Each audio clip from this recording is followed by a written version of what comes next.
Why Elon? Why do we need to build a city on Mars with 1 million people on it in your lifetime, which I think is kind of what you've said you'd love to do? Yeah, I think it's important to have a future that is inspiring and appealing. I mean, I just think that there have to be reasons that you get up in the morning and you want to live. Like, why do you want to live? What's the point? What inspires you? What do you love about the future? And if we're not out there, if the future does not include being out there among the stars and being a multi-planet species, I find that it's incredibly depressing if that's not the future that we're going to have.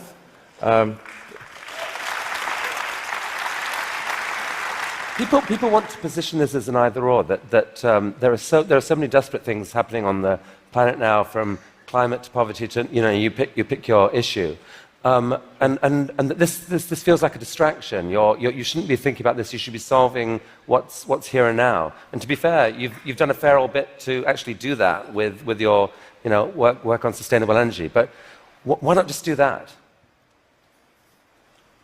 Well, I think I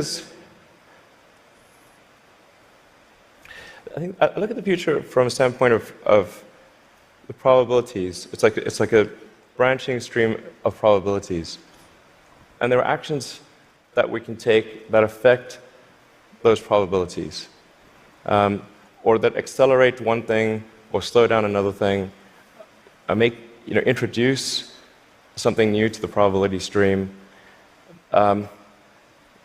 Sustainable energy will happen no matter what. If there was no Tesla, if Tesla never existed, it would have to happen out of necessity. It's tautological. If you don't have sustainable energy, it means you have unsustainable energy. Eventually, you'll run out, and the laws of economics will drive civilization towards sustainable energy inevitably.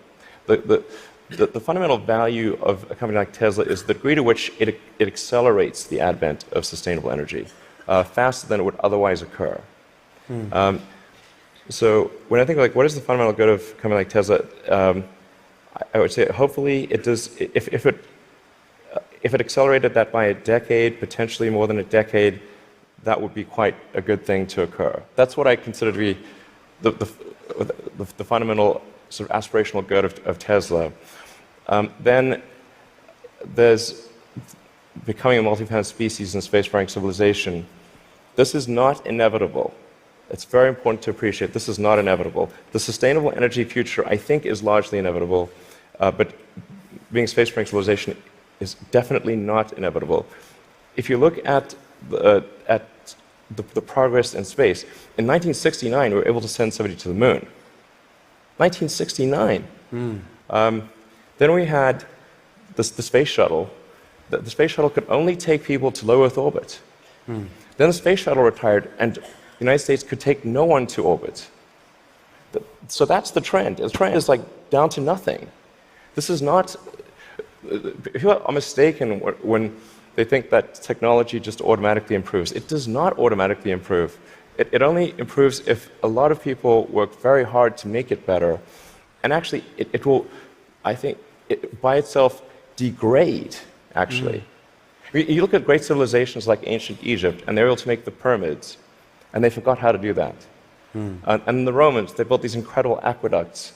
They forgot how to do it. It almost seems, listening to you and look at the different things you've done, that you've got this unique double motivation on everything that I find so interesting. Which is one is this desire to work for humanity's long-term good. The other is this desire to do something exciting, and it's often it feels like you feel like you need the one to drive the other. With Tesla, you want to have sustainable energy, so you make these super sexy, exciting cars to do it.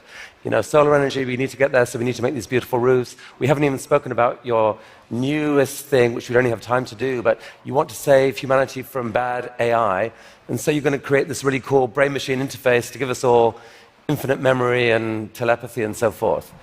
And on Mars, it feels like what you're saying is, yeah, we need to save humanity and have a backup plan, but also we need to inspire humanity, and this is a way to inspire. I think the value of beauty and inspiration is very much underrated, no question. But I want to be clear. I'm not trying to be anyone's savior. That is not the. I'm just trying to think about the future and not be sad. Beautiful statement.